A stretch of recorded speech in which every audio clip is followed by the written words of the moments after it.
How's the new job working out? Good. Yeah. Good. It's busy, which is good. Now, is this the one that you really wanted or the other one?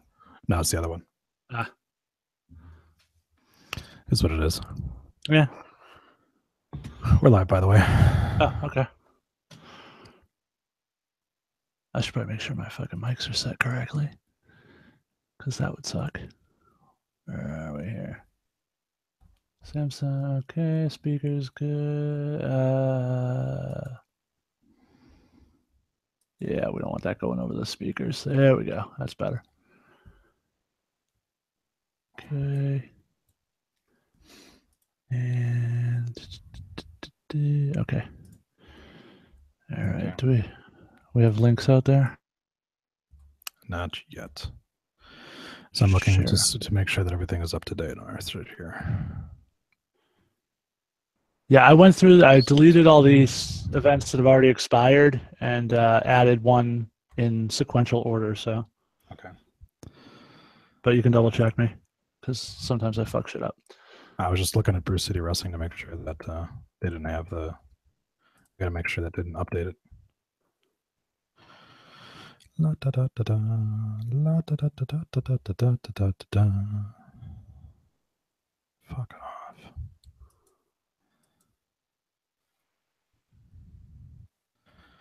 Hello, nobody watching on YouTube. How are you doing today?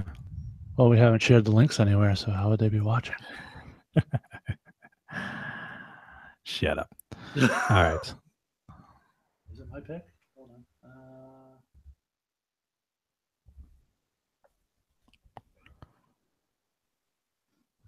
Oh, no, it's far from my pick.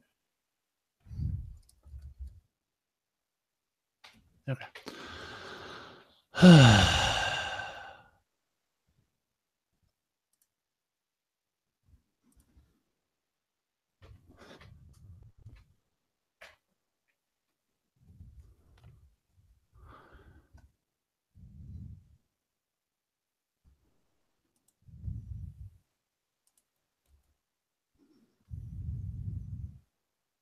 Here's YouTube.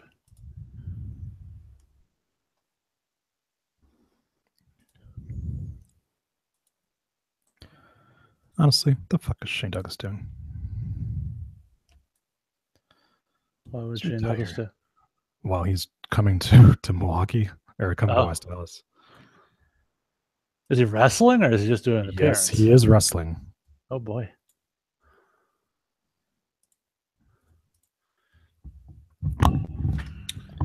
Mike Smash.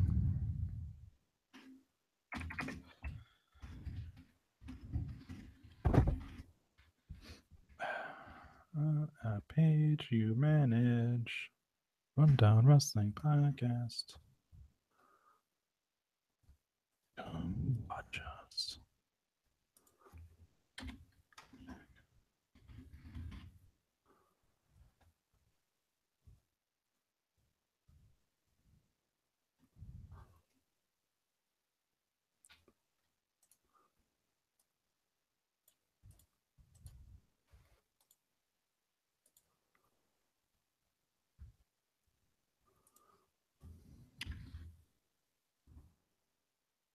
All right. Oh, I got to do quest 10 too. Hold on a second.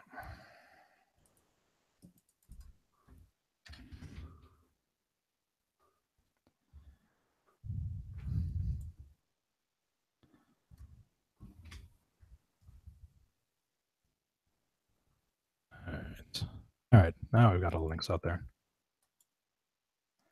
Yeah, I put them up, so I think we're good on my end. Okay.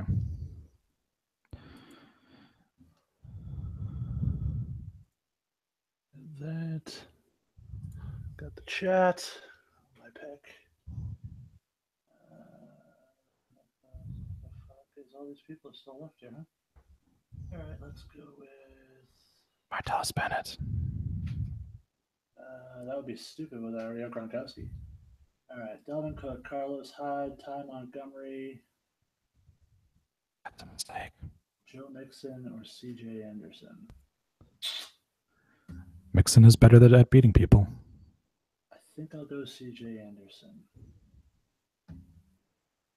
because I know who their quarterback is, and they're going to run the shit out of the ball. All right.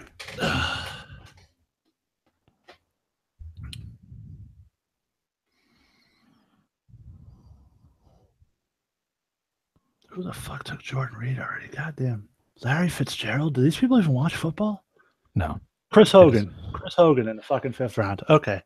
The guy who's a fourth or like the third or fourth wide receiver on that team. Told you, it's Pats fans in this league. Fucking idiots.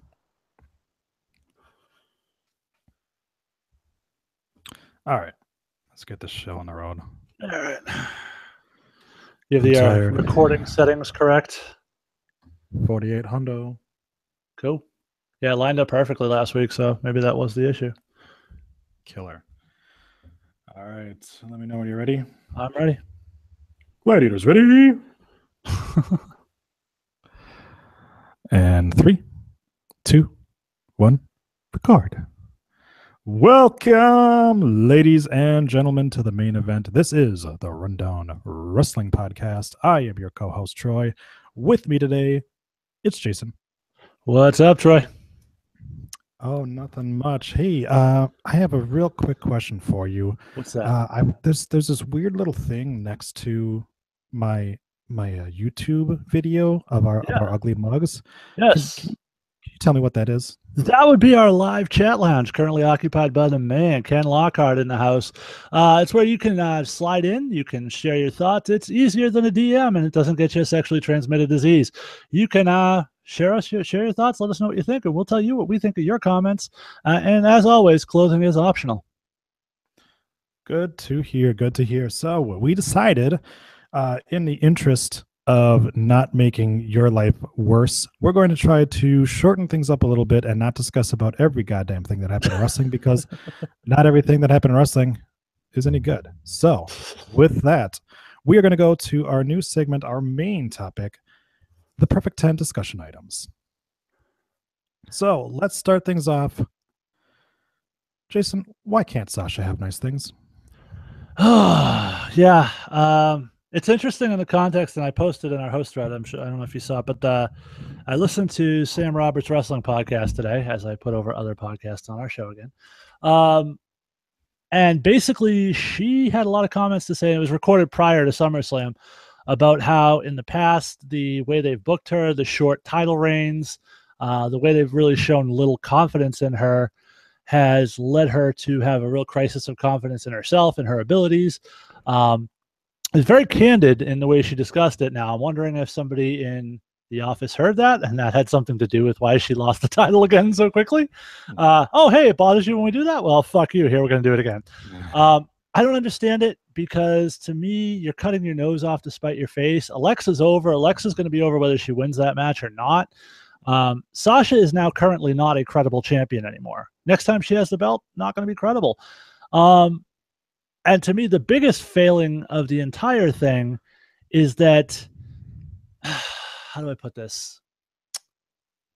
She is now what Alexa said she was. And that's the biggest problem, because you had the heel go out there, and the heel basically said, this person's a joke. Don't take them seriously. They can't defend the title. Now, the staple of the heel is that this is the person that fucking lies. Except she went out and proved that everything she said was 100% true by beating Sasha, middle of the ring, perfectly clean, nothing, no cheating, no interference, no nothing. And all of this to get us to the Nia Jax program. Mm-hmm. We had the same type of thing with The Miz, where he was telling us truth, and we're like, wait, that's not supposed to be how this goes. Yeah, this is one of those things that start and stop booking is terrible for a wrestler who, relies on people, trusting in them. We're seeing it right now with Rusev, where he keeps having the same issue, where it's a lot of start and stop. It's a lot of, him not being used in certain situations, and that's detrimental to your talent. When you look at some guys, it takes them a long time to build that confidence up again. Right now, I would assume that Sami Zayn probably thinks he's a bag of shit, because of the fact that they don't seem to have any confidence in him at all. And when management doesn't have confidence in you, you're not going to have confidence in the ring. You're not going to be able to put on as good of matches. You're not going to be able to do as well as your promos. You're going to have that nagging little feeling in the back of your head, that little voice in the back of your head saying, doesn't matter what I do, they're not going to like me. So I can see that with Sasha, somebody who was such a focal point at first. And, yes, we had that odd feud, with Charlotte. We were trading the belt back and forth. And, for Charlotte, she might be feeling the same kind of thing right now on SmackDown, where she's just way off into the distance and away from the title picture as well.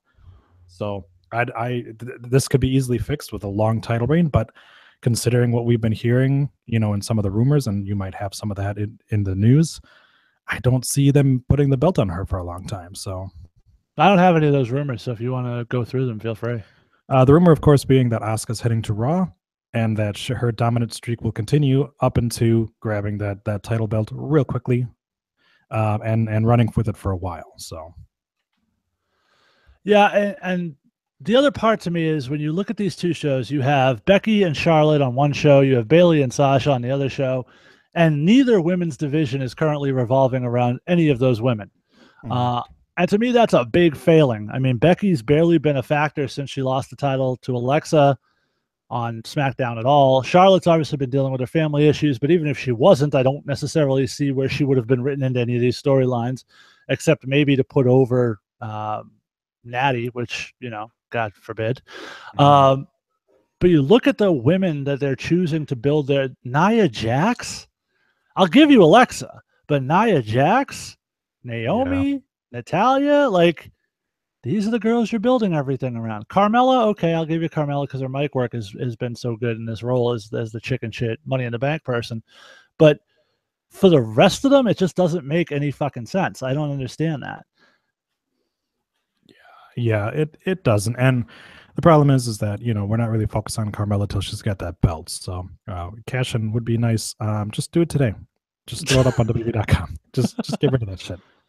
Although I particularly did love, as you talked about Asuka this week on NXT, they had a big highlight saying, hey, tune in next week as Asuka discusses what her next move is, blah, blah, blah. Fuckers, you already announced it on your app, on your website. Like, everybody knows. Right. Well, only 10 million people downloaded that app, so that's a very slim amount of people that have actually seen that. So,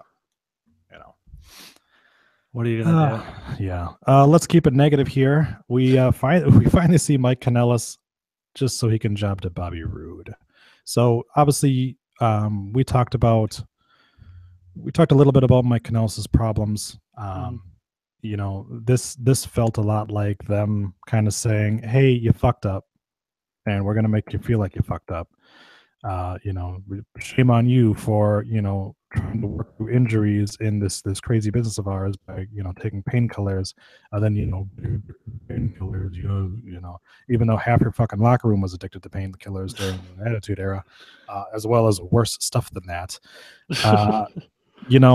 This is another one of those situations where the guy needs some help, and having him go out, it'd be much better to just take him off of TV until he is better than to have him go out there during his recovery and just make him look like a joke. And I continue to be baffled by the Bobby Roode usage too, because you're looking at now a guy who appears to be a face. From everything we're seeing, he's working against the heels. He's sort of playing to the crowd. And then you even go back on to this week's NXT, which was filmed after his debut last week. And he's not really playing an asshole in his match with Roddy Strong, which was sort of the premise of their whole story. They kept the anti-family stuff and the shitting on him stuff to a minimum, almost making Roddy look like the heel in that scenario. And then that would continue when Drew McIntyre was jumped by the Dishonored, as I'm calling them. If they don't go with that one, they're idiots, because that's a great name. And Roddy just sat there and watched it happen. Of course, fueling speculation, he'll be the fourth member, but we'll see. But in any event, Roode is definitely being portrayed as the face now, and it's interesting to see if that will stay that way or if he is just leading towards a big heel turn. But at this point, I don't understand what end you get from that, given that he's been a heel. Everyone knows him as a heel.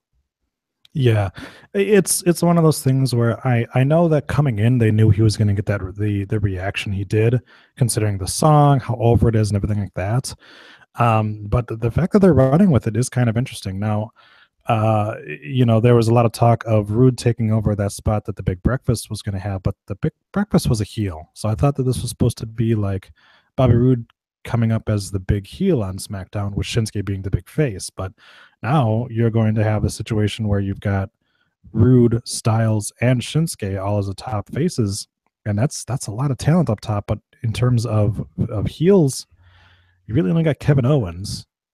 You don't really have anyone else who's a very big established heel. You could maybe throw Rusev in that, but you need to actually book him into something. So Yeah, the balance is not there. yeah. You can look at the top guys in NXT, the guys who have been at the top, and really, I mean, who do we have? We have Nakamura. Okay, he's in the main event picture, sort of, but there's a lot of speculation he may be losing that spot to Randy Orton next week. You have Finn Balor, who's now not even good enough to qualify for a program with The Miz. You have Samoa Joe, who, granted, he got injured, but prior to being injured, was probably going to be putting over John Cena on Raw. Yep. So the top NXT guys, we've already talked about how the top NXT women are being used on the main roster. So I don't know how that speaks to your Asuka plans. But the top men are not being used a whole lot better on NXT, on WWE on the main roster. Well, I mean, extend it out. Seth Rollins is a tag team champion. Sure. He's not in the main event. Adrian Neville is a cruiserweight and feuding against Neville is a cruiserweight and feuding against Enzo. You've got Big E, who, he's in his position he's going to be in now for the rest of his career, probably, or at least the better part of it as a multi-time tag team champion. But Bo Dallas is a lackey, and we've talked about those kind of issues before. But yeah, a lot of the NXT champions, as well as the top guys. I mean, Sami Zayn isn't used anymore. Tyler Breeze was a top heel, and we still don't know who the fuck attacked them. And you got to see. I'm still waiting to find out who attacked Hideo Itami down at NXT. That's true. We're still waiting to see as well. What's going to happen when some of these other guys get called up, because so far, I mean, there was a time last year where it was like everyone who was in the top spot was an NXT guy, and now those guys have yet again been kind of pushed back for a lot of the veterans or just guys that are really vascular. So vascular.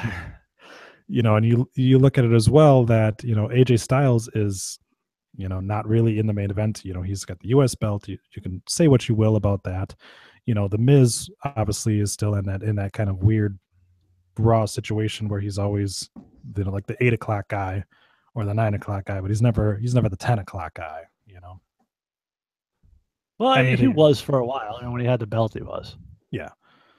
But again, on SmackDown he was a main eventer. On Raw he's upper mid card, but yet again he's sitting there. And well, let's just go ahead and segue into that from there. So we had a battle royal with Cheese to determine who was going to be facing against the Miz, and we kind of knew going into this that there was 3 different storylines that were kind of getting thrown into this as well.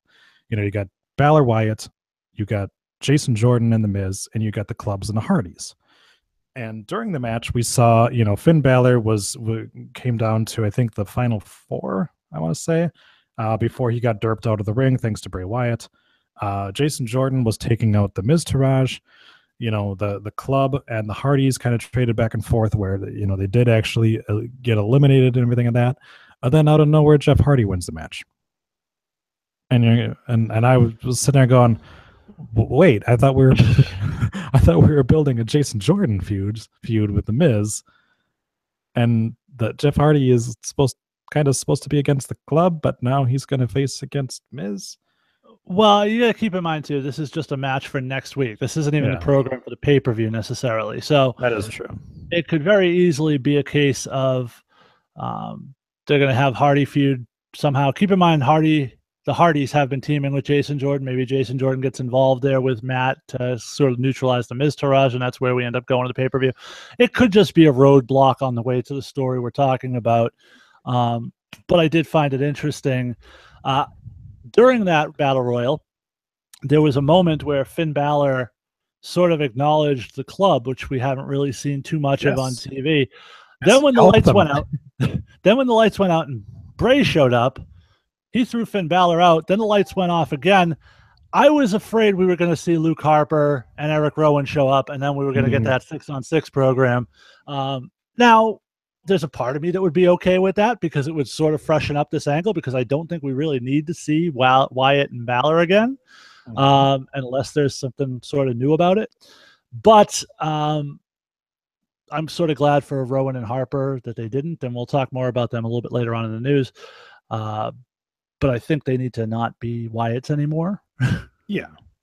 It worked really well for Braun Strowman. It's just that they don't have the booking over on SmackDown that they should. Yes and no. I mean, yeah. We'll see. The problem is I think SmackDown just is hurt by the fact that it's only 2 hours in terms of how much talent they can get on TV on any given week. Yeah.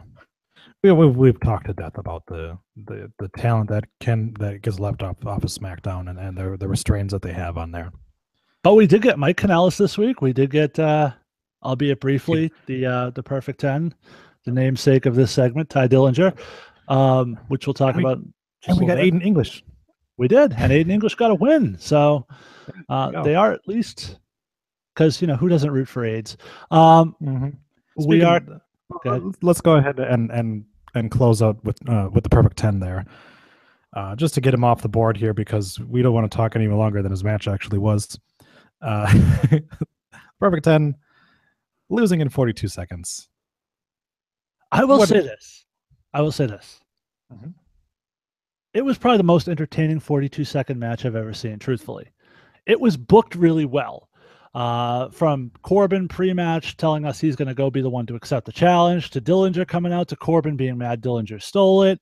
Corbin attacks him. You assume that's the end of it. No, Dillinger gets back at it, takes Corbin out so he can get into the match. The match goes off, and I think they played it off really well, because Dillinger played it off like he was desperate, like he knew Corbin was there to F it up at any given point, so he had to strike quickly, got him up for his finisher. AJ reversed it, really fucking cranked in that calf crusher. So I didn't think people will sit there and say, well, he lost in 42 seconds, but I think he was made to look pretty good in that 42 seconds in a weird kind of way. It's one of those situations where he lost, but he didn't. You can't call that a clean loss. No, I mean, there was outside interference, essentially. And it actually makes him look a little bit more smart. Not that he just didn't pay attention to the big breakfast at all rest of the entire match. And then, right at the last second, he gets the big breakfast. I'm going to distract you, and then you're going to lose by a roll up. So yeah, I'm with you on that. It does make him look a little bit more smart that he actually kept his eye on Corbin the entire time. And that's a feud that should be able to help both of those guys. Yeah, that sort of speaks to what we were talking about last week with the Cena and a couple weeks ago with the Cena and Corbin cash-in, where Corbin played that he was distracted by Cena and his peripherals the whole time, and that was ultimately what led to it. So those are subtle little things that the performers can tell you with how they act in the ring that really make all the difference in the world. Sure, for sure. Okay, with that, let's go ahead. Can I pick the next one? Yeah, go ahead. You are a co-host of this. Yes, and I think number 5 we should save for the main event of this thing. We'll do that last. But because we talked about AJ really cranking in that calf crusher, I think we should definitely talk about one of the bigger stories in the business this week that has nothing to do with the WWE. Of course, that being the altercation that occurred at AAA's Triple Mania with Sexy Star and Rosemary. And for those of you who are not familiar, I thought you were talking about me cranking it out while watching the Mae Young Classic. Okay, I'm with you now. I'm with you. We'll get there.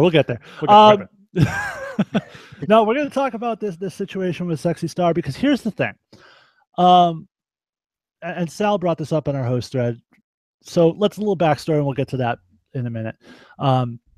For those of you who haven't seen it, you must be living under a rock. It's been all over social media, but let me fill you in.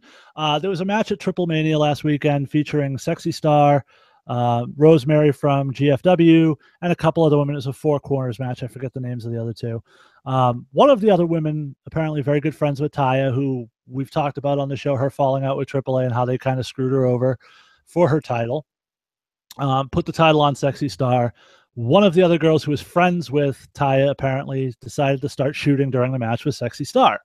Now, when she shot with her, they were straight up. They went after each other, which in the business is a time-honored tradition. Guys shoot on each other in the ring, but you do it straight up. You both know what's going on. You have a chance to defend yourself. Later on in the match, now I haven't seen the whole match in full disclosure, but from what I've seen later on in the match, Rosemary was not involved in any of this early shooting. Later on in the match, towards the finish, Sexy Star has Rosemary in the cross arm breaker and gets the submission, and then proceeds to legit just wrench the arm until apparently strained the tendons and could have been a whole lot worse. There was originally reports are tore a tricep or dislocated shoulder. Apparently those are not true, just severely strained muscles. Still, the problem here is, and Sal brought it up in our host thread, oh, well, everyone's outraged about this, but what about JBL and the Blue Meanie? JBL and the Blue Meanie were straight up. JBL went at the Blue Meanie. The Blue Meanie knew what was happening, had a chance to defend himself. The reason everyone's coming down on Sexy Star is because she didn't shoot on her in a manner where she could defend herself. She shot on her in a manner where Rosemary had given her her body for the finish, had given her her arm to work, put her trust in Sexy Star by giving up her body part, and Sexy Star violated that trust by attempting to severely injure this person. That is breaking the code of the locker room. And I'm happy to see a lot of these guys, bigger stars, Cody Rhodes for one, and a couple others, who have come out on social media and basically said, this girl's not going to be allowed in any locker room I work on or any show I'm on, or I'm not working it. She's going to have a real hard time getting work in this business at this point.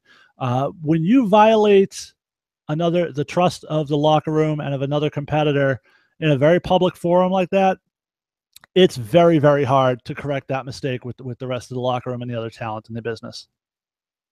Yeah, and that's one of those. This is one of those things where there's a huge difference between what we see when you got two hosses that are just beating the shit out of each other. Those are two guys that probably had a conversation before that, or at least have a mutual understanding with each other that, hey, I'm gonna beat the fuck out of you. You're gonna beat the fuck out of me. We saw it with Brock Lesnar has done that with a couple of different matches where he just straight up tells you, just hit me. Right.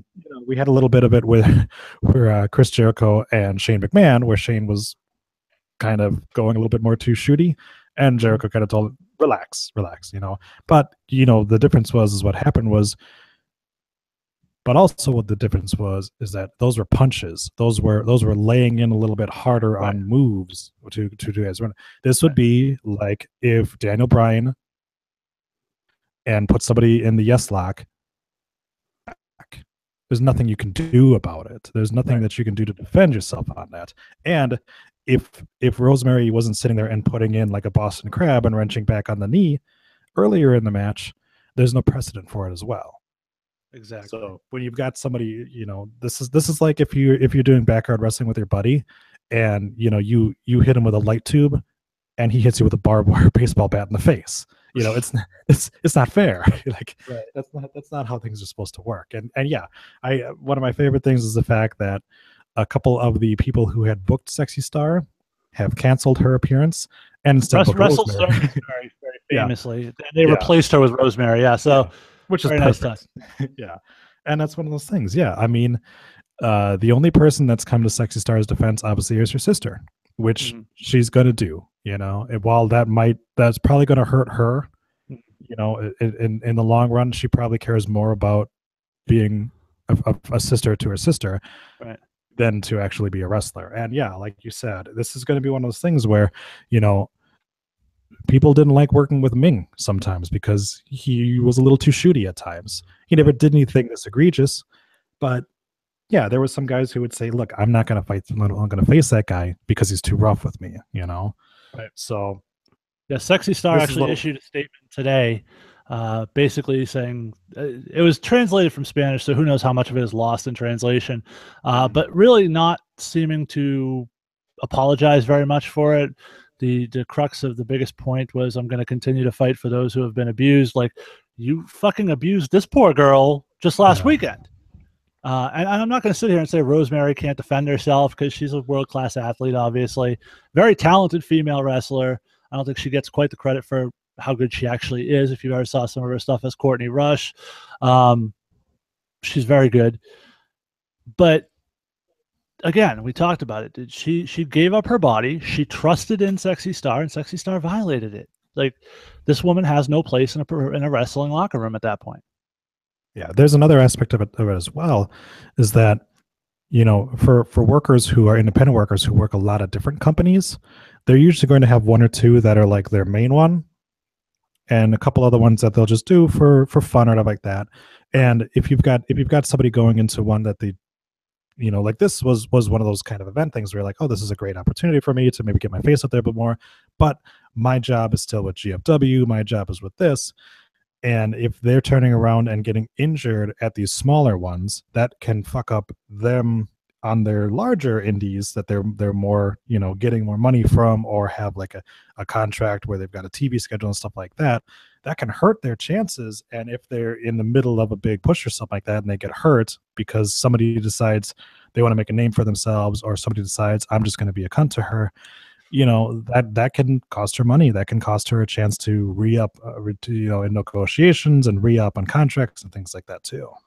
Well, it's also, of course, interesting to note that GFW has had a working relationship with AAA, and several other TNA stars, including DJZ and Andrew Everett, were down there on the same show. So it'll be interesting to see how this incident affects the working relationship that GFW has with AAA going forward. Yeah, that was one of the reasons why the relationship between WWE and ECW back in the day started to wane a little bit, because WWE was sending some of the guys down there and they were getting hurt, or they were getting put into situations that could be detrimental to the WWE. And yeah, it can hurt relationships because workers go into business for themselves or do these kind of things.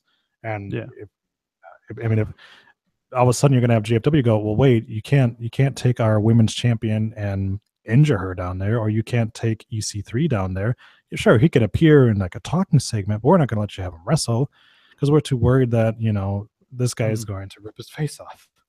Right. Yeah, it's interesting. I came up in the Indies at a time when WWE was still lending talent out to the Indies. I know up here in New England, and if you've listened to the Rundown Sit Down, it's been talked about a couple of times with a couple of the guests.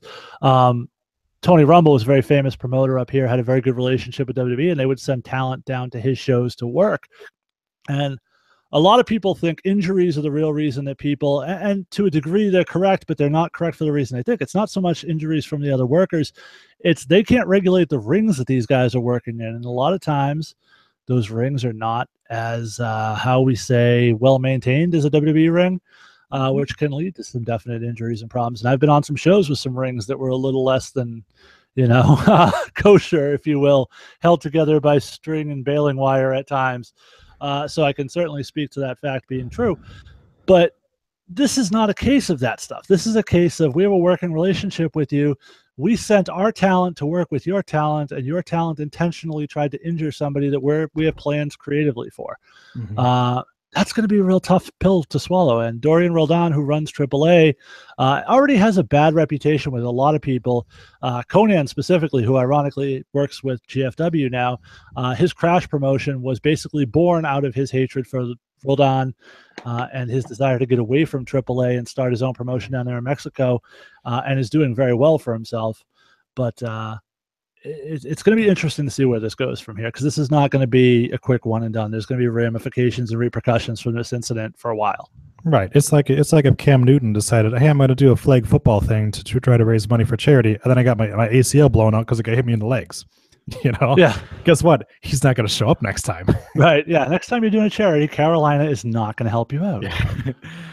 Like, I'm not even going to come. I'll appear via Skype. I'll do that. And I'll give you the wrong Skype number, motherfucker. It's gonna be fucking Chatterbait. All right, so damn soda. There you go. Moving on here. Just because I want to get this one out of the way. What's Ziggler's problem? My problem is I don't care about Dolph Ziggler. I find it interesting that he's sort of shitting on other members of the roster in the process of putting this character over. You know, he's talking about fur coats and glow sticks and clearly you can tell the people he's sort of mocking with this gimmick. I don't know where it's going, but knowing the rest of Ziggler's career, I'm gonna guess it's not going anywhere because that's usually what happens with him. Yeah. You want to talk about start and stop booking? You want to talk about people not having confidence in anyone anymore? That's Dolph Ziggler to a T. He's in this position now because management looks at him and go, "That's a good hand. That's a guy who is a great enhancement talent. That's a guy who can go out there and get the job done, but we don't want to rely on him."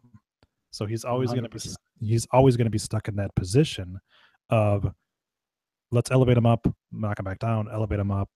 Let's just use him when we can. Well, the same problem with the Big Show. The Big Show was another kind of guy who his character was ruined because they just kept doing it, and he just kept saying, "Yeah, sure, I'll do it," because he wanted to be a company man. So Ziggler's kind of the same way, and this character of Ziggler shitting on other wrestlers doesn't feel that different from Ziggler talking about being disrespected by management. This feels like the exact same character he's been playing, where he's just angry Ziggler. Right. Oh boy. And I don't see this is going to lead to anything more. It's to the point now where this guy has done everything he possibly can to try to repackage himself, but the problem is that history is not on his side, and people don't really care about him anymore. Yeah, and they've got no one to blame for that apathy but themselves. I mean, the way they've made you think that they were going to do something with them, only to tell you, fuck you, no. It's just there's no reason to get behind this character anymore. There's nothing there. Yeah, we look at it from when he cashed in the Money in the Bank, and it was such a huge moment. He got such a huge pop, and then they squandered it. Yeah, exactly. And that was the beginning of the end for it.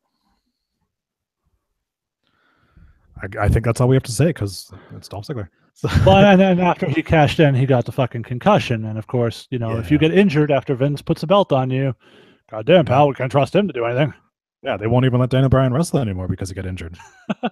Actually, did you happen to, since we're going to go off on a small tangent here, since you brought it up, did you happen to hear Daniel Bryan on the Edge and Christian show?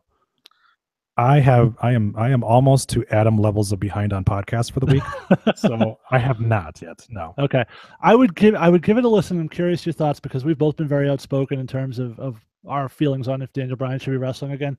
I listened to him tell his side of the story, and I've switched sides. I think this guy should be allowed to wrestle again.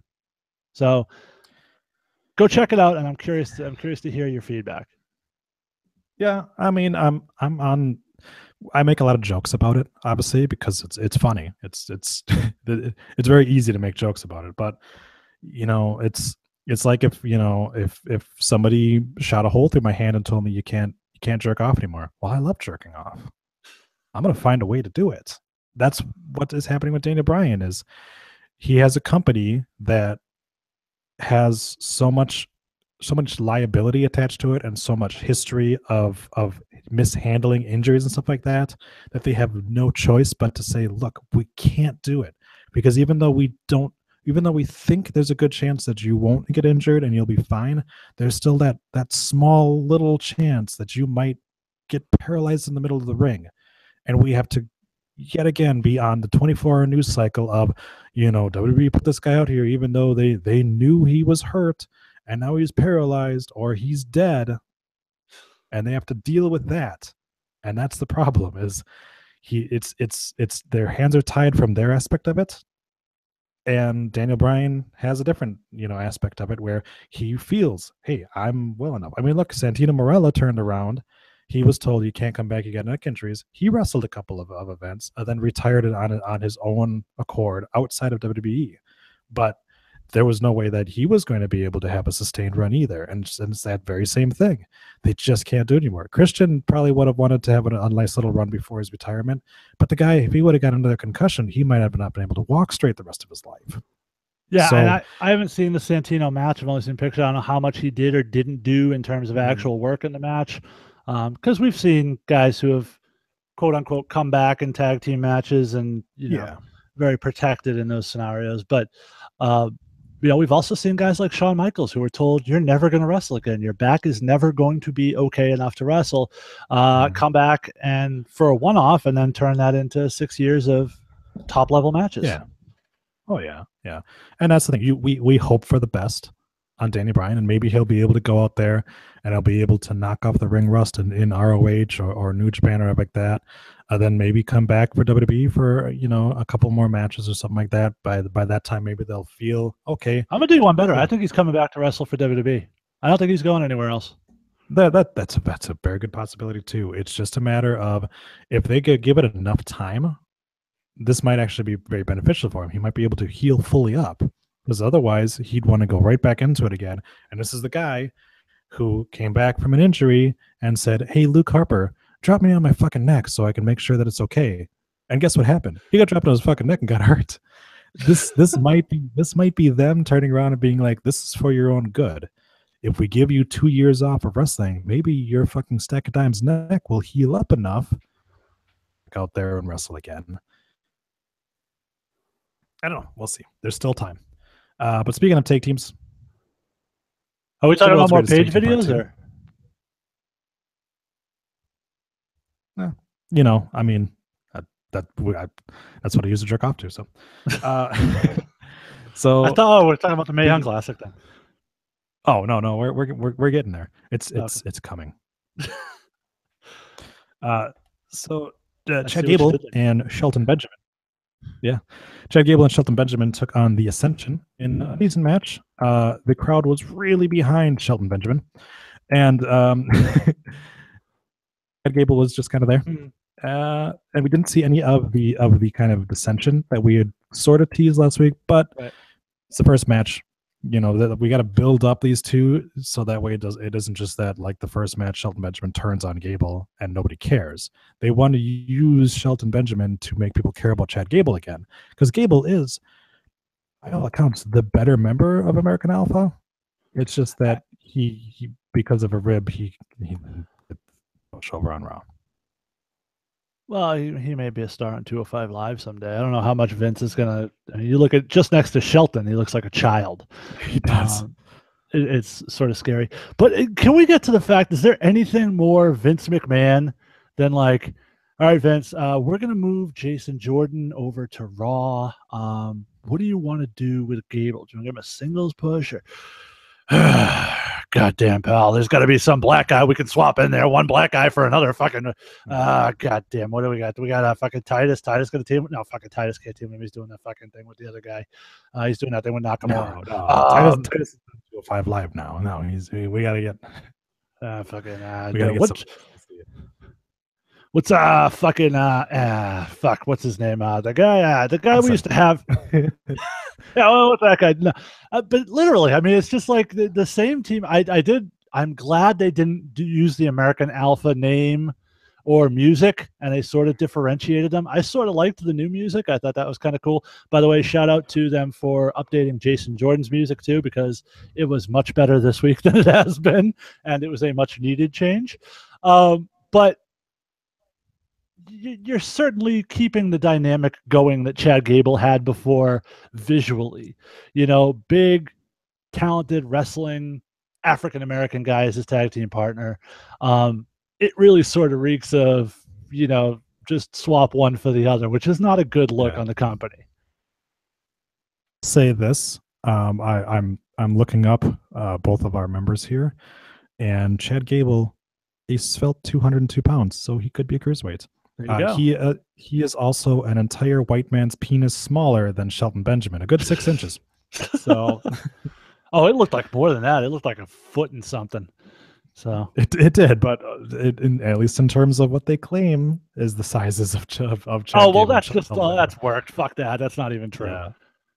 Yeah. I would venture to guess that Chad Gable's smaller than Daniel Bryan. Put it that way. So Chad Gable is listed at 5'8".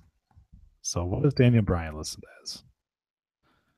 This is riveting listening to me look at Wikipedia. But let's see. Daniel Bryan is listed as 5'10". So Chad Gable's smaller than Daniel Bryan. Yeah, see, told you. And that 10 pounds though, so not a cruiserweight. No. Finn Balor is a cruiserweight. I don't know if they list him as one. But... see what they claim for Finn Balor. Phineas Balor is 5'11" and 190 pounds. 190. So yeah. This has been How Much Does That Guy Weigh with Troy. I think we have a new game for next time we have another co-host on. Ooh, there we go. All right, so moving on, let's go ahead and round out SmackDown here. I don't know if I want to say this fat joke that you put in here, but oh, okay. I'll say it. I don't have a shit. Kevin Owens thought that stripes were slimming, so he became a referee. Look, this was an interesting segment for a lot of reasons. Mostly because Kevin Owens was fucking great, as Kevin Owens is wont to be. But I love the fact that Kevin Owens goes in and basically does the same fucking thing Shane McMahon did. And then Shane McMahon's like, no, you can't do that. Well, why the fuck can't he do it? But what? You fucking did it? I also love the fact that apparently, like, the timekeeper and ring announcer were cool with this. They're just like, Kevin Owens calls for the bell and fucking ring the bell, I guess. Like, it was a little weird in the way they did it. I just love that Kevin Owens just gets in the ring and tells the referee to take his shirt off, and he does, and Kevin Owens just puts it on, and it happens to fit, which I thought was great too. I just thought I enjoyed the whole segment in spite of myself. Like, I know it wasn't written very well, but I think he just manages to continue to make chicken salad out of chicken shit. And keep him employed, and it's also what's going to keep him up top is this is a guy who, much like we've seen with some other guys, has been able to take less than satisfactory storylines and make them much better. Guys who can take less than satisfactory storylines and make them much worse. So the fact that Kevin is able to keep doing this, and the fact that this is still one of the more interesting ones, despite the fact that it's got Shane McMahon in it, which normally we'd be bitching about. Right. But the fact that Shane McMahon is a central point to this thing, but that is a really, really anticipated match between those two guys because we know what Shane can do, and knows what Owens can bring out with him. Yeah, I'm all for it. Let's keep it going, and let's keep doing things like this. I mean, it's been a long time since we've seen storylines progress because of special guest referees and involved in things, and and trying to keep them apart a little bit more instead of just being like, oh well, here's the match week, but fuck it, we got nothing else going on. I'm not thrilled about the fact that, like, I feel sorry in a sense for AJ Styles. He had this shitty sort of way less than it should have been program with Kevin Owens that ended up being more about Shane McMahon than either of the two principals in the match. And now he's moving on to trying to, and this whole thing with Corbin absolutely reeks to me of Vince going, all right, let's fucking see if this guy can get a good match out of him. Because if AJ can't get a good match out of him, then he's fucking done. And that's exactly what this sounds like to me. But you sort of feel bad for AJ when you look at the talent on that roster that he could be working with on a regular basis. And you saw just a sliver of what he could be doing with a guy like Dillinger. And he's stuck doing shit with Corbin. Sucks for him.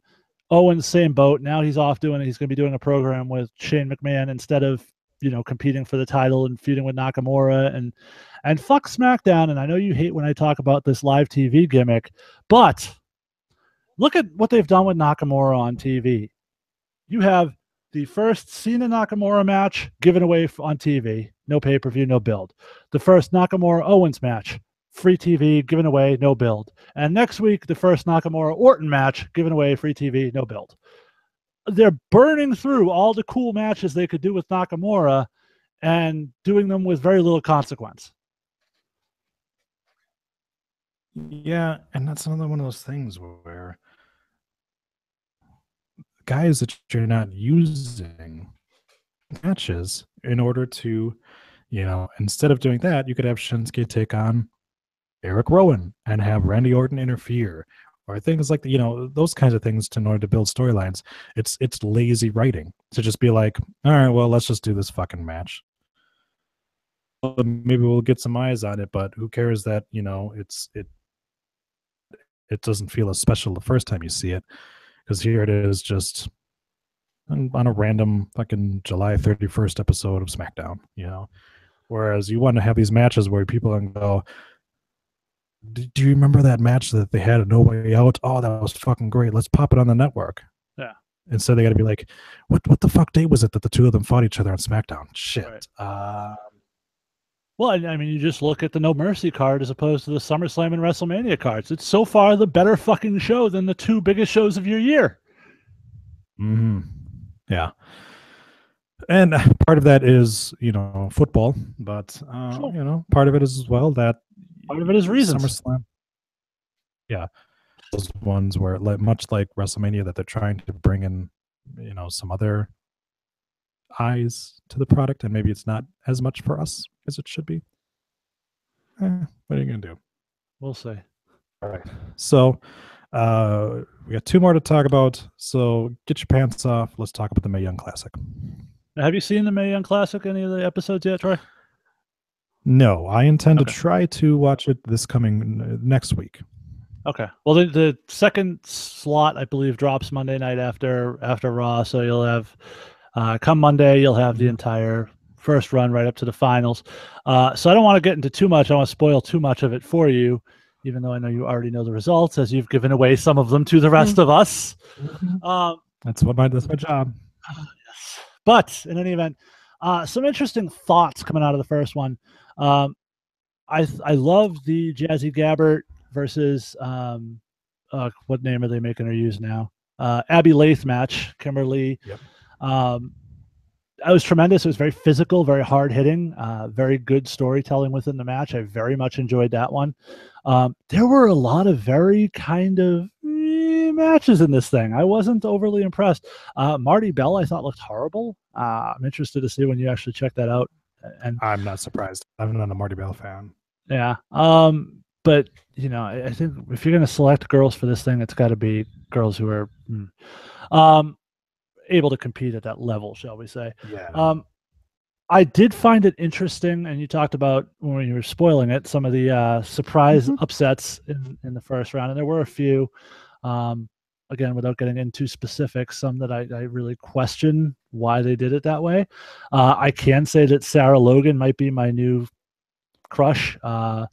Incredibly attractive. Her promo work was really good, and her in-ring work was great. I only wish I was going to get to see more of it. Then add to that the fact that none of these girls are really working heel. There are a few that are kind of like, I'm not shaking your hand at the beginning of the match, but that's pretty much the end of the heel work.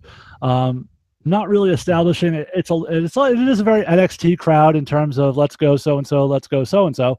But still, I would like to see more of your classic heel personas coming through for some of these women. And then add to that fact, nobody's working outside the ring. Literally, the entire match is on the inside because, women don't ever fight outside the ring. So it's been a little weird in the way it's been booked for me. There were some real standout matches, including the final match, Kairi Sane versus Tessa Blanchard. Another one of those, why are these two fighting in the first round kind of matches. That was tremendous. And the Abby Lath, Jazzy Gabbert match was probably right up there with me in terms of the second favorite match. But Mercedes Martinez was really good. There's a bunch of girls in there who are very talented. And I think as the rounds progress and you get into some of these, more elite matches, things are going to get even better. Not a big fan of Lita on commentary. Her and JR seem to have really no chemistry together as an announced team, and it was their first real shot at it. Apparently Medusa was involved, but there was a technical glitch, and they had to go back and re-record it, and she wasn't available for this round of things. So she may show up for the next set of released episodes. I don't know. But I really hope that they reference her being in the first couple episodes. They did at one point. He said something about our colleague Medusa. Jesus. Great. That's what I like to hear. All right. So with that, I think it's time for the main event. Okay. I'm done with that other thing I was working on. So now. That was what was going on. That was what was going on. So I think I held it down pretty well, given that I was doing that at the same time. Yeah. And good. Everyone at home thinks I was jerking off right now. No, I was actually doing a fantasy football draft at the same time I was doing the show. And I drafted a hell of a team and still managed to bring some grade A wrestling talk here to the rundown. So multitasking. There we go. All right. So the main event of our perfect 10 discussion topics, Mr. John Cena and Roman Reigns had a little bit of a fight of words. The two of them did a workshop on each other, in which No, it was real. They wouldn't say these kinds of things. Oh yeah, totally. Yeah. So a couple of the lines that that stood out to me, obviously, were Cena with his drop the mic moment of "I do this better part time than you do it full time." Yeah. The fact that he's still here because Roman Reigns can't do his job. That was the line for me. That was the most scathing one of the whole thing to me. Yeah. Roman didn't have really much of a rebuttal on a lot of this stuff. I felt that his comebacks were a little weak, and part of the issue is that Cena's able to take a little bit of his own heat off of himself just by the fact that he himself he's very self-deprecating as well in his promos. So a lot of the things that you say about him, being a part-timer and things like that, he's already kind of said about himself. So, and at this point, I mean, just referencing the fact that he's a part-timer is not the big thing. Them referencing the fact that he's burying young talent. I mean, he might have been a little bit of a part of the Baron Corbin thing, but that's not really true anymore. Did he at one point in time bury younger talent? Yes. Whether it was his fault or not, but has he done it recently? No. He hasn't, because he's completely adjusted his standing in the company and his situational, that he's used. He's been used to put over younger talent, I mean, and he's been used to put over new talent like AJ Styles, so that didn't really ring as true as it probably should have, Yeah, it's sort of it's been years really since we've had him.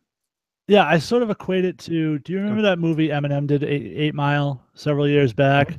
There was a final scene, a final battle rap where Eminem basically gets up there and says, I'm a bum. I live in a trailer with my mom. You fucked my girl, blah, blah, blah. Mm-hmm. And then hands the mic to the guy and go, okay, now tell these people there's something they don't know about me. Yeah. And the guy's got nothing to say. And that sort of is the thing that I saw with Reigns and Cena. Was Cena just basically ran down, listen, this is all the shit people say about me. And okay, now what else? What can you add to it? And sort of, all Reigns had was, you're a part-time and bitch. And it was a nice line because it sounded, oh my God, that's not PG. So that gets over nowadays when people sort of, but I sort of appreciated the fact that Cena, I have a question for you. And because this has kind of rattled around in my head since then.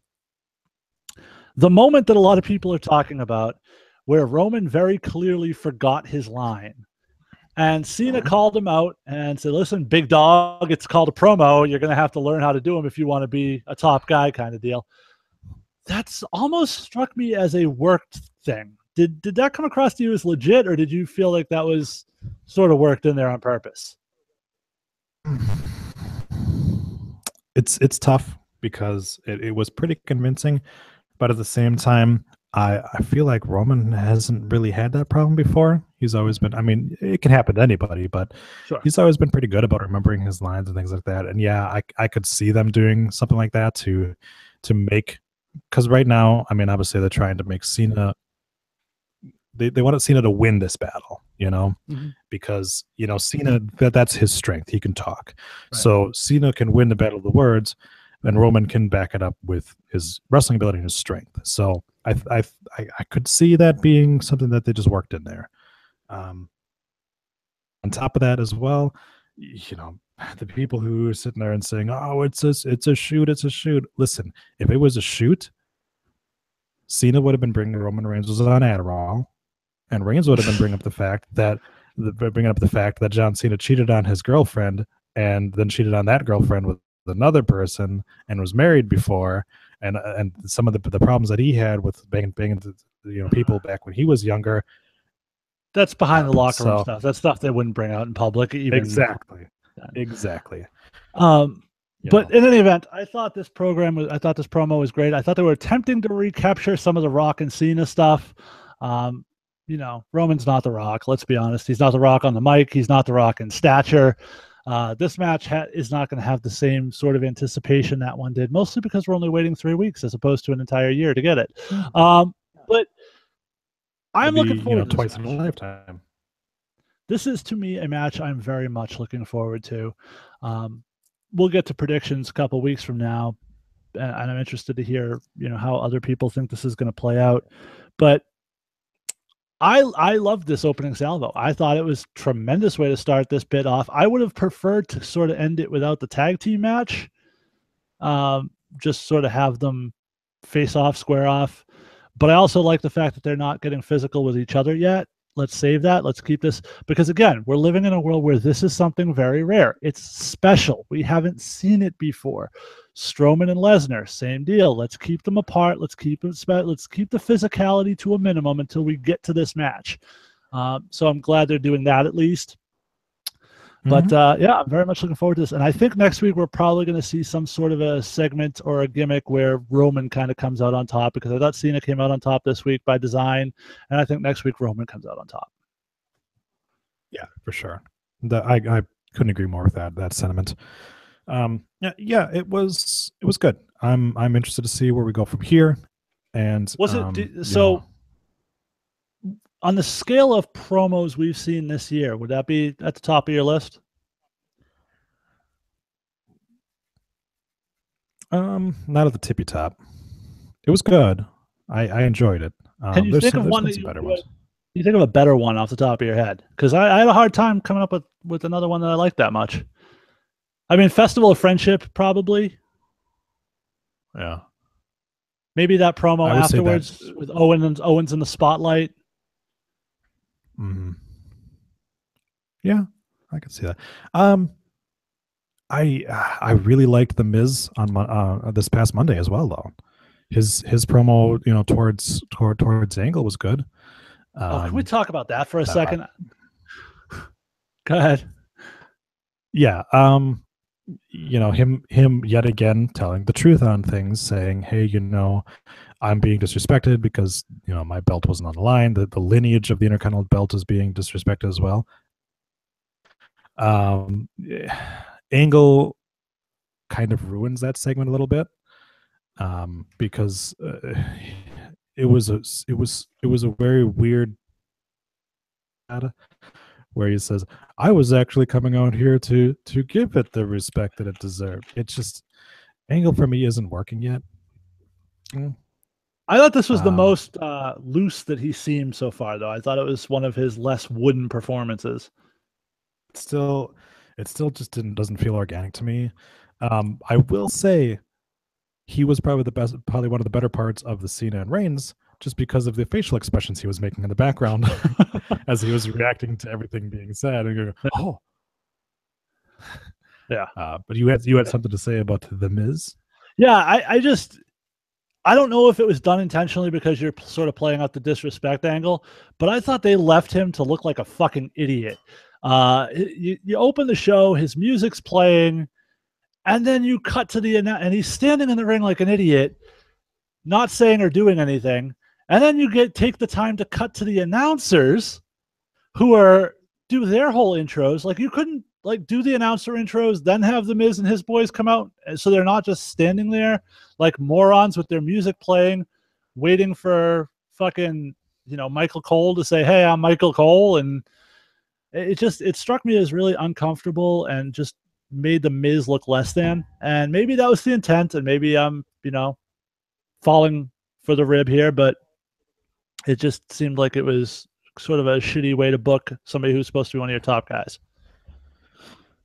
This is a little bit of laziness from the producers, I think, because they have this sort of like that they look at for the shows, and they went more towards this after we lost the Authority, because it used to be the Authority would come out, they'd start the show, and then after that you'd get the announcers be like, or during their entrance would kind of be saying, hey, it was Monday Night Raw, we're live from Topeka, Kansas, and we got the Triple H and stuff in the ring, and then they would talk. They would do it really quickly, and now it's like we've got such a template for this thing where it's like, all right, we have to do this. We have to announce the city. We've got to announce the hashtag so people can go on Twitter about us and things like that. And they build themselves into a corner where, yeah, like you said, it does make them feel a little stupid that, they could have done a lot differently. They could have, had an intro. They could have had a match to start it off and have him and the Mr. Raj break up that match, and then do his his opening promo there. Yeah, there's different ways they could have done it for sure.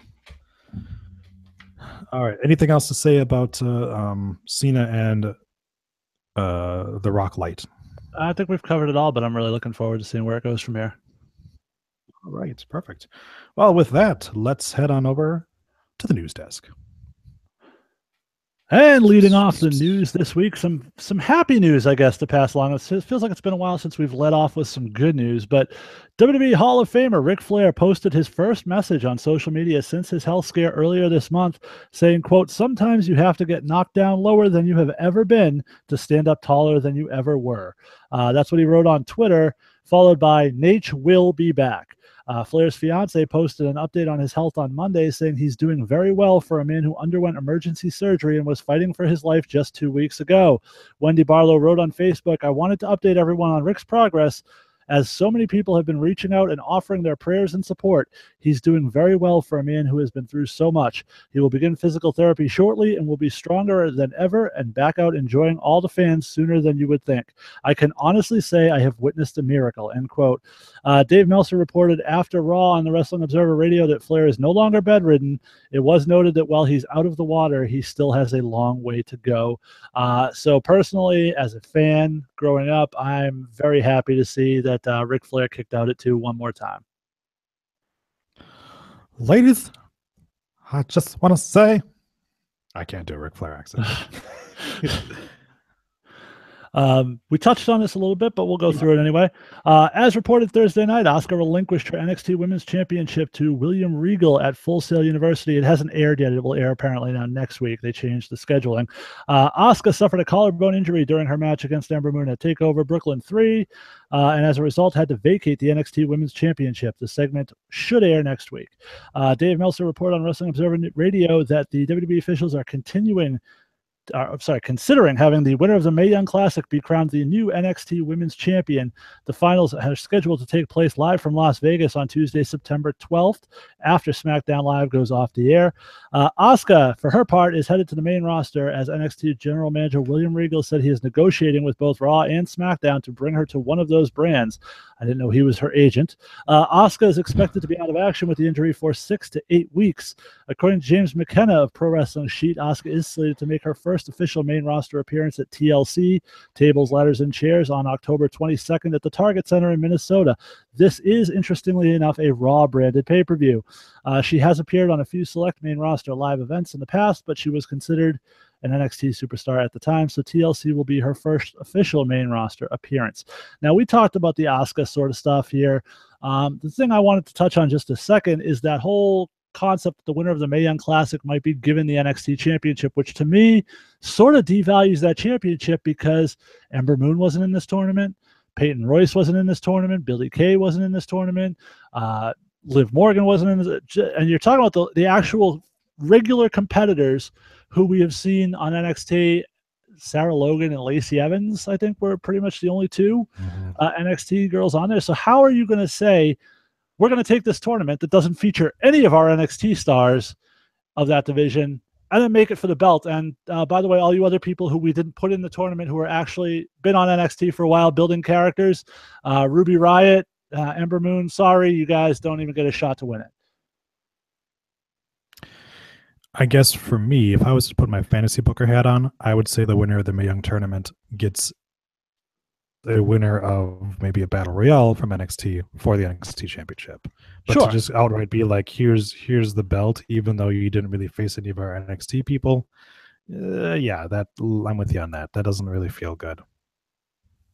Yeah, I definitely hope that's not the route they go down, but it's the least creative way they could go, so I'm sure it's what they'll do. New Day may have lost the SmackDown Tag Team Championship at the SummerSlam kickoff show, but WWE officials have big plans in store for the trio. In the latest edition of the Wrestling Observer, Meltzer notes that plans for the New Day to go down as one of the greatest tag teams in the company's history. The trio of Big E, Kofi, and Xavier already hold the record for the longest championship reign of any tag team, but company officials have eyes on making the New Day and having them break another record, as he is reporting that they want to establish the New Day as the great by having them eventually hold the titles more times than any other team in history. The Hardys and Edge and Christian have each held the title 7 times, while the Dudleys have had 9. The New Day has held the 3 incarnations of the titles, the Tag Team Championship, then later became the Raw Tag Team Championship and the SmackDown Championship. The Usos, interestingly enough, actually have more reigns as of now with their 4th, starting at SummerSlam. Xavier Woods also held the TNA Tag Team Championship with Jay Lethal, while Kofi Kingston has held tag team titles with CM Punk, Evan Bourne, and R-Truth. Which begs the question, what was your favorite Kofi Kingston R-Truth tag team match? That's the one I constantly forget that they actually were tag team champions together. Yeah, it's not good. Don't ever bring it up. Okay. WWE reports Big Cass underwent successful surgery to repair an ACL tear in his left knee sustained during the Brooklyn Street fight against Enzo Amore last week on Raw. The surgery was performed by Dr. Jeffrey Dugas Thursday night, and Cass has apparently already begun rehabilitation.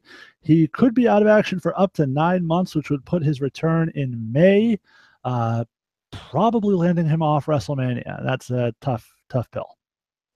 Yeah, that sucks. And that injury, there was a lot of knee injuries going around the last couple of weeks. So hopefully that's not a trend. I remember was it last year, the year before, it was like all shoulders. Everybody kept injuring their shoulder.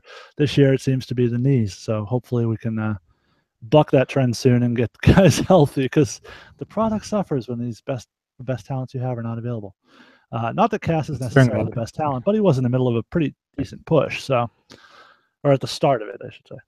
Yeah. Plus, knee injuries are a lot worse than a shoulder injury is, especially for a big guy like him. Okay, yes. Speaking of big guys, Luke Harper and Eric Rowan have been stuck in some sort of limbo on SmackDown Live for the past couple months. The Blue Brand has been a land of opportunity for a lot of guys, but it hasn't treated the former Wyatt family members particularly well. Heading into WrestleMania 33, Harper was on the cusp of a huge babyface run in pursuit of the WWE Championship. All that momentum is now gone, and Harper has not appeared on SmackDown Live since July 4th in the Independence Day Battle Royal. Rowan's last television appearance also took place in the same Battle Royal. On a recent edition of the Sheet podcast, Ryan Satin of Pro Wrestling Sheet said that the WWE is looking to repackage both Harper and Rowan with new personas. It was noted that these plans aren't 100%, and it is unclear if both men will receive their own gimmick, but the assumption is they will be reforming their partnership with something new. The reason for the potential change is because WWE officials want to distance the two from Bray Wyatt. Oh, that only took fucking 5 years to figure out. The belief is fans still see them and think of Wyatt. So clearly they're listening to this show, because that's all I've fucking said since they left the Wyatt family. During their absence, Harper and Rowan have continued to work live events and dark matches. Before SmackDown Live last week, Harper teamed with Sami Zayn, Ty Dillinger in a victory over Mike Kanellis and the Ascension. Any ideas on how you repackage those two, though? You guys shave the beards, right? Yeah. Yep. That's your first step, clippers. Although, I mean, I happen to like Luke, and I think the beard is good on him, and Rowan would look really fucking funny without any hair at all. So I have issues thinking that that's going to really work out very well. Who knows? I think that Harper has a better chance working out as a repackage than the big red idiot, but we'll see. NXT superstar Tommaso Ciampa has undergone 3 surgeries in just 12 weeks, all performed by the aforementioned Dr. Jeff Dugas at Andrews Sports Medicine and Orthopedic Center in Birmingham, Alabama. The first surgery was on his right ankle, the second was on his right shoulder, and the third on his left shoulder. Interestingly enough, no ACL, which is what we heard he was out with. So he is expected. How about some love for that right knee? He is expected to be out for the rest of the year and the early months of 2018 as well. And certainly he's going to come back to a very hot angle whenever he does show up and inevitably attack Johnny Gargano out of nowhere, probably after Gargano wins a championship or some major match. Sadly, by the time he comes back, people probably won't even remember what his fucking name is. So, well, I'll always remember you, Tommaso Ciampa. Well, apparently in like 2 weeks, Ruby Riott grew an entire head of hair. So who knows what Tommaso Ciampa will have, in about a year. She must have to have like a standing appointment to get that bush waxed. Then. Wait, are you talking about her hair? Or, Just like, oh, I was talking about because if okay. her hair grows that fast, all of her hair grows that fast. Oh, Ruby Riot's in for her. Oh God. God damn it. We already went over the sexy star Rosemary stuff, so I won't go into that too much. It was reported Monday afternoon that plans for Raw included a Samoa Joe facing John Cena in a one-on-one encounter. Obviously, that match did not happen. The word backstage is that Joe suffered some sort of a knee injury at Saturday's house show in Jonesboro, Arkansas, where he lost to Cena. Joe did not work Sunday's house show in Tupelo, Mississippi, as originally scheduled.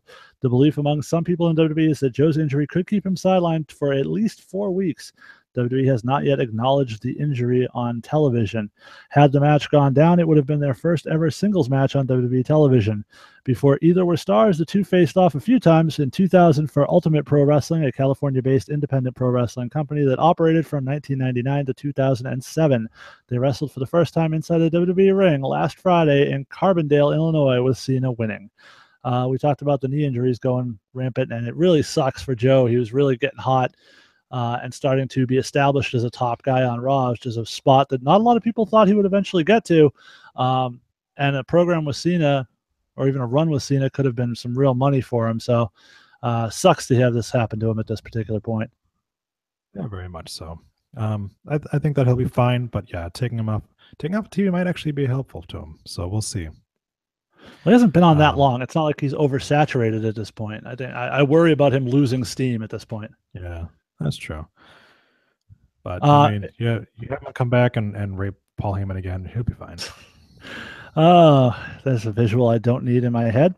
Xavier Woods injured his left knee during a match against Breezango and SmackDown Tag Team Champions the Usos at Monday's live event in Texarkana, Arkansas. Woods provided an injury update on his knee during a live stream backstage at SmackDown Live on his Up, Up, Down, Down channel while playing Windjammers with Becky Lynch and Renee Young. Because if you were wondering where Becky Lynch has been, she's on Up, Up, Down, Down. So you should check that out. Woods said he suffered an MCL. Wood said he suffered an MCL sprain. Lynch noted that she recently had a similar injury and that it shouldn't take longer than a month to heal. Lynch then added that she wrestled the whole time with the injury, essentially calling Xavier Woods a pussy. Woods didn't specify if he has a grade 1 or a grade 2 sprain. A grade 1 sprain can take up to a week to heal, while a grade 2 can take 2 to 4 weeks. Regardless, Woods shouldn't be out of action for very long. On SmackDown Live, he wore a brace on his leg while accompanying Big E and Kofi Kingston for their match against the Usos. The only reference to the injury was Woods wearing an "It's Sore" sign around his neck. So providing an update for all the fans. Providing an update on his penis. Oh, wow. Is Paige back in the locker room? Oh, yeah. Hey. Just a quick note, the top 10 of this year's PWI 500, as the whole list came out, you can go check it out online, but the top 10 this year, Kazuchika Okada, AJ Styles, Kevin Owens, Roman Reigns, Kenny Omega, Shinsuke Nakamura, Dean Ambrose, Samoa Joe, Bobby Roode, and The Miz. Somebody fairly well known in the form of Joey Ryan weighed in on Twitter saying, kind of silly Cody Rhodes isn't in the PWI 500 top 10. He did Mania, Bound for Glory, Final Battle, and Wrestle Kingdom all in a calendar year that will never happen again. And I got to say, Joey Ryan has a bit of a point there. Troy, of that top 10 list there, who do you think is the least deserving of a top 10 spot? And who would you replace them with?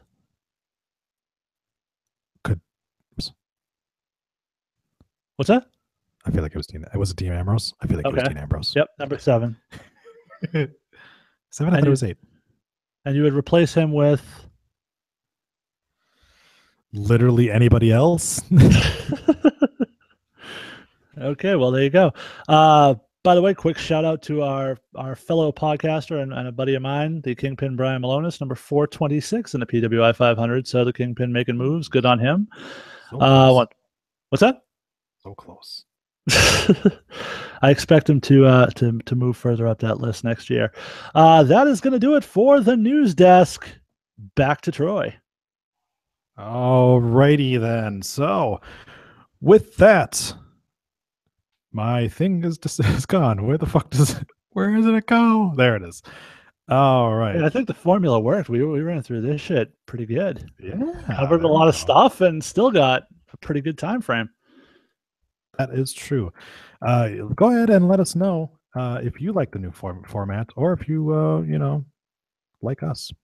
And if you want us to just Uh, babble on about everything that happened, let us know that. But this more, concise, tightened format, I think, will be appealing to a lot of people, including myself, because I got to edit this bitch. That's right. That's right.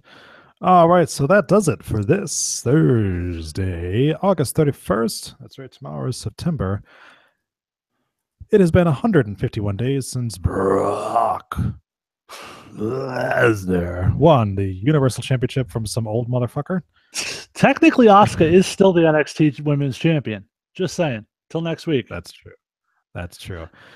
All right. So with that, let's go ahead and send it over to some of the local wrestling in your area. Jason, what's going on with Liberty States? Well, Liberty States Wrestling presents Heard You Missed Us. We're back on Saturday, September 9th from the John McCarthy Elementary School in Peabody, Massachusetts. The main event that night will feature Christian Casanova defending the Liberty States Heavyweight Championship against Dynamite Danny Miles, and that's going to be one I do not want to miss because those two guys are incredible. Todd Sobel will be defending his No Limits title in an open challenge. We will have a singles match between Josh Briggs and Xavier Bell, and if you're not familiar with Josh Briggs, go check this guy out because he's not going to be working indies very long, I got to tell you. The debuting Mike Russell will take on fabulous Johnny Vegas. Brett Domino will face DL Hurst in a New England Pro Wrestling Academy showcase match. Setherin will go one-on-one with Vern Vicalo, the selfie-made man. Also appearing on the show, Ilya Markopoulos, Robo, the Punjabi Lion, The Clinic, Chris James, and many more. Tickets, just $10, general admission. Doors open at 9:30 with a bell time. Doors open at 6:30 p.m. with a bell time of 7. For more information, go to libertystateswrestling.com. And Troy, big things happening up in Brew City. What's going on with Brew City Wrestling, pal? Brew City Wrestling presents Fall Frenzy. We had the name first, fuck you, on Friday, September 15th at the Columbus Club of West Allis. Bell time is 7:30 p.m. Doors open at 6:45. Tickets are just $20 reserved front row, $18 general admission at the door, and $16 pre-sale on brewcitywrestling1.com. Tickets go on sale. Oh, sorry. I should have taken that out. Tickets are already on sale. Get them now before they're gone. Then join us at the Slurpenburg Funhouse to have an after-party celebration with the stars of Brew City Wrestling. We have the brand new Evil Sierra, the women's champion, taking on Tess Valentine, and it's franchise versus franchise in the main event as the BCW franchise Evil Dis takes on the franchise Shane Douglas. More info coming soon. Follow them on Twitter at BCW Fandemonium or at BCW1, or go to the website brewcitywrestling1.com. Any truth to the rumor that Brew City Wrestling had plans to call the event Heard You Missed Us, you thought we were dead? I cannot confirm or deny that. Okay. But you know what I can do? I can ask you what's going on with Atlantic Pro Wrestling. Okay, well, Atlantic Pro Wrestling returns to action at the Boys and Girls Club of Lower Merrimack Valley at September 26th, I believe. I actually left the date off because I am a professional. September 30th. I stand corrected. Atlantic Pro Wrestling returns with another great night of wrestling action featuring one of our biggest events of the year is the main event, the Gil Bonk Invitational 20-man Wrestle Royal. 2 participants start. Every 90 seconds, another competitor enters the ring. Eliminations can happen via pinfall, submission, or by tossing someone over the top rope and both feet hitting the floor. The winner receiving the opportunity to challenge for any championship at any time that he sees fit. Perhaps she, who knows? We're also going to have the Juggernaut John Poe in action, the brand new tag team champions, the Main State Posse, as well as the brand new New England champion, the bitter one, Buddy Romano, will be in action, and our brand new APW Women's Champion, Adira. So congratulations to all those new champions. Last weekend was a big weekend for title changes in APW. We had a lot of them.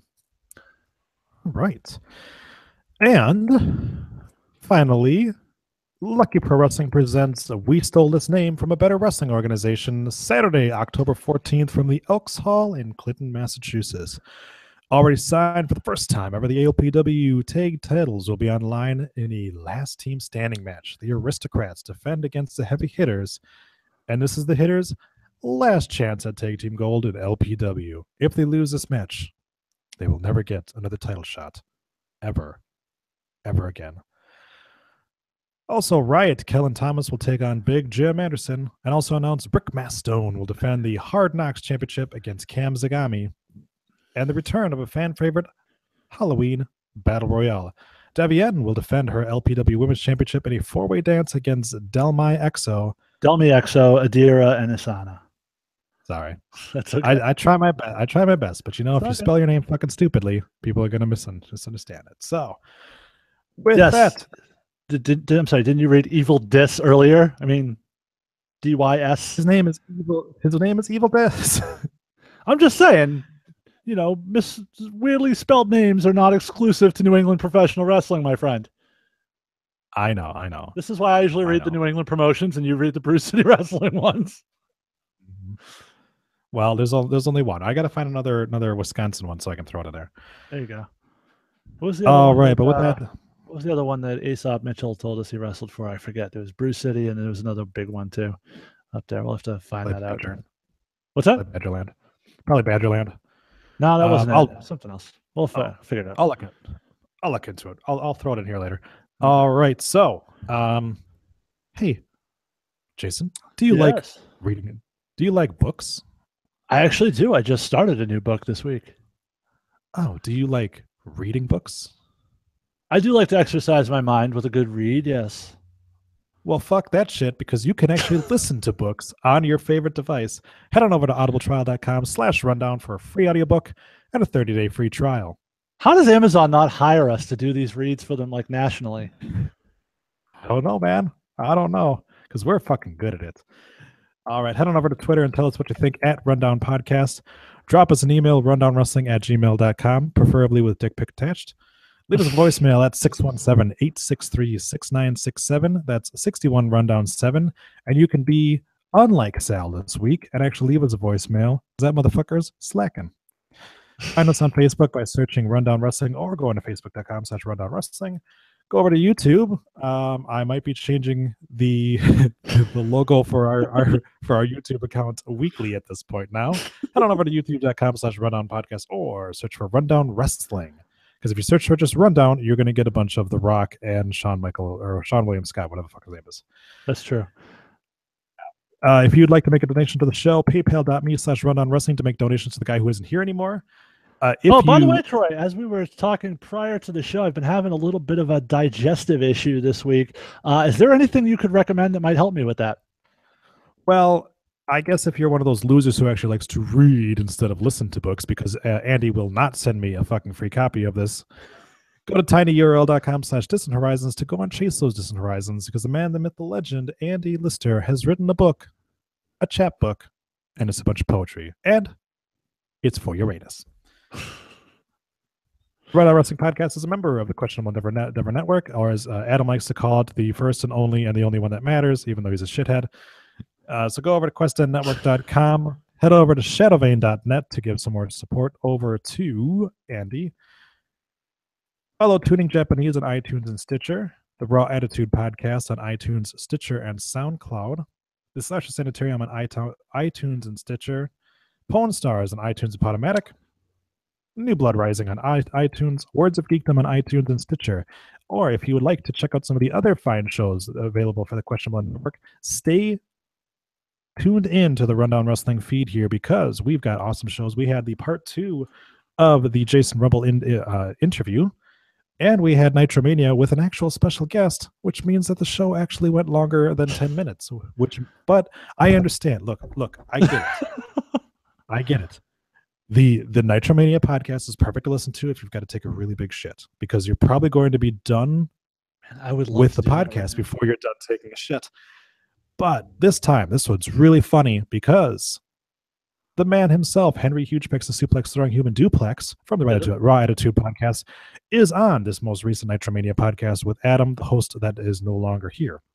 Yeah, and if you've ever desired to hear Henry Hugepex, the suplex throwing human duplex, give you his impression of Lex Luger's audio while selling, this is the episode you want to listen to. There you go. Follow Quest and Network at Quest and Network on Twitter. Go to questandnetwork.com or check out our Discord channel. Listen to our friends, the man himself who is on the PWI Top 500, Bryan Malonis, and Mike Crockett on the Wrestling Podcast About Nothing. Check them out on Facebook. The WPAN is twice a week. Yes. Search I for think us they're on just iTunes doing twice a week so that they can catch up to our episode count faster because they're up to like 70 now. But it doesn't really count because they do 2 episodes a week. So.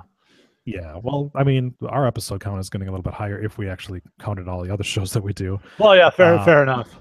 Yeah. Speaking of our other shows, you mentioned it's tomorrow being September and all, Troy. What's the ETA on some new episodes of Slasher and NXT Revisited? So Labor Day is Monday. That puts a little hamper into it. My work is a little bit more hectic than I thought it was going to be, but I'm hoping that next week I should be able to start recording again. And I'm hoping the following week is when we should be able to return with NXT Revisited as well as Glow Stick. So awesome. Look for that in the coming weeks here.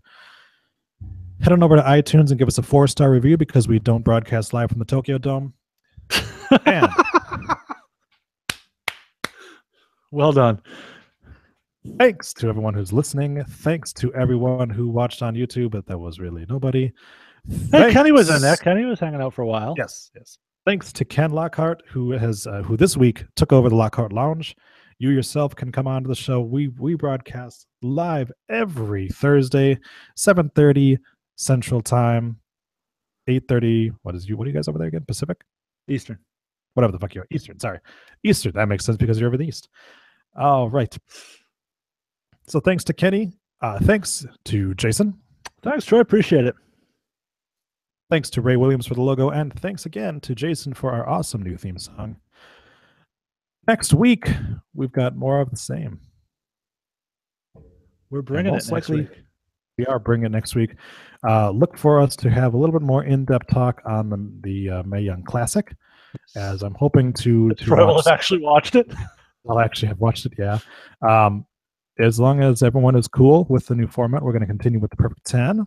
If you have any suggestions for topic questions that you think should be brought up on the show, please go ahead and drop us an email or drop us a tweet.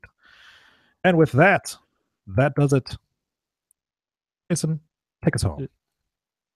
See you next Thursday. Bye-bye. See? Hour and 26 minutes.